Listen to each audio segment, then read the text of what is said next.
양시장 여전히 힘이 빠져 있습니다. 코스피가 막판에 약간은 좀 힘을 내려고 하는데 역부족인 상황인데요. 현재 동시효과 구간 예상 체결됐습니다. 코스피 지수는 전거래일 대비 0.17% 하락입니다. 한 3포인트 정도 아주 약간이고요. 1913선 부근 자리 잡고 있습니다. 이어서 코스닥 넘어가 보시면은 1%대의 하락 흐름이 오후장 내내 이어지고 있습니다. 현재는 640선대 초반에서 마감 대기 중입니다. 종목별로도 보겠습니다. 허 의원님 봐주시죠. 네, 자 오늘 SK텔레콤, 네이버 이런 쪽 먼저 보겠습니다. SKT가 1% 오르고 있고요. 올해 연간으로 한 6, 7% 올라 있네요. 상당히 좋은 것 같습니다. 네이버는 4% 정도 오늘 다시 반등이고요. 카카오 같은 경우도 한 4%대 오늘 좋습니다. 역으로 이제 컴투스나 SM이나 YG나 CJ ENM, J컨텐츠들이 밀려나는데요. 아무래도 네이버랑 카카오의 국내 시장, MS 이런 부분들 보는 것이 중국 규제 리스크 나오게 되면 상대적으로 좀 호전되게 되는 그런 영향이 좋았던 것 같습니다. 그리고 자동차 쪽은 현대차는 1% 정도 올라 있고요. 모비스도 보합 정도입니다. 한국 타이어가 오늘 아주 좋은데요.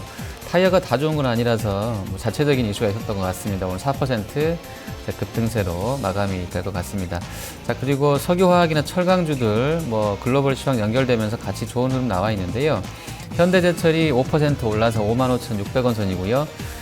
포스코도 1.53%, 장중에 20만 원 터치했던 상황입니다. 그리고 금호석유라든지 OCI, SK이노베이션, 또 S오일, 롯데케미칼, 대한유화 다 좋은 상황 나와 있고요.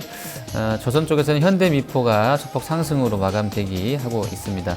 자, 그리고 이제 건설 쪽에서는 좀 등락 엇갈리는데요. 현대건설, 현대산업개발, GS, 삼성엔진이 마이너스로 돌아섰는데 대우랑 대림산업 정도는 플러스권 유지하고 있습니다. 그 밖에 종목군 보겠습니다. 코스닥에서는 세 종목이 상한가로 오늘 거래 마칠 것 같은데요. 에스코넷과 PSMC, 칩센 미디어입니다. 에스코넷과 칩센 미디어는 VR 관련된 테마주로 묶이는데요. 몇몇 종목들은 빠르게 상승폭을 반납하는 반면 이 두 종목은 끝까지 좀 유지가 되고 있습니다. PSMC는 자체적인 내용이 있는데요. 지금 그동안의 배임 횡령 혐의 이런 내용과 관련해서 상장 폐지 요건에 해당된다 우려감이 좀 있었는데 거래소에서 상장 폐지 사유 없다라고 밝히면서 가격 제한폭까지 오르는 흐름 보여주고 있습니다. 반면에 하한가 마감 대기 중인 종목이 한일진공인데요. 아직까지 특별한 뉴스는 좀 잡히지 않고 있습니다. 한시 구간대부터 빠르게 좀 낙폭을 키웠는데 이 내용은 장 후반에 나오는 뉴스까지도 꼼꼼하게 체크를 해보셔야겠습니다. 그리고 오늘 화장품주들의 하락 흐름이 좀 눈에 띄었는데요. 아모레퍼시픽뿐만 아니라 LG 생활건강도 4%대 약세 마감 대기하고 있고 코스맥스나 코스온과 같은 종목군 ACT, 대봉 LS, 산성 LNS 모두 다 3에서 4%대 약세 보여주고 있습니다. 그리고 오늘 장에서는요, 이 개인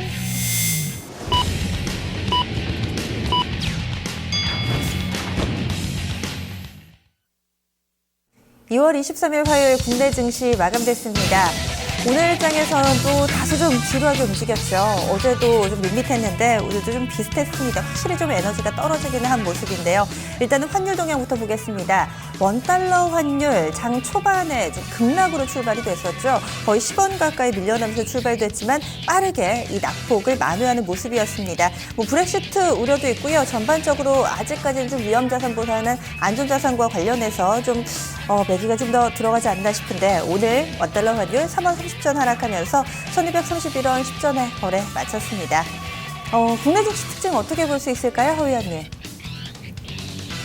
네, 일단 간밤에 유가랑 달러가 같은 방향으로 진행된 부분은 유로존 지표 부진이 나오게 되면서요. 복합 PMI가 좀 안 좋았던 부분이 있었습니다. 그러면서 좀 유로가 약했고 또 추가 부양 나왔기 때문에 그런 기대감들이 형성되게 되면서 추가 부양 기대감도 나왔기 때문에요.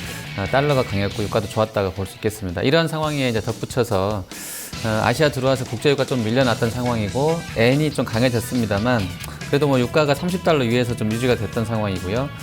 상품 가격의 원자재 지수인 CRB 지수가 13년의 최저치 부근에서 반등 양상이 진행됐던 때문도 있습니다. 상품주가 전반적으로 다 좋았던 상황인데요.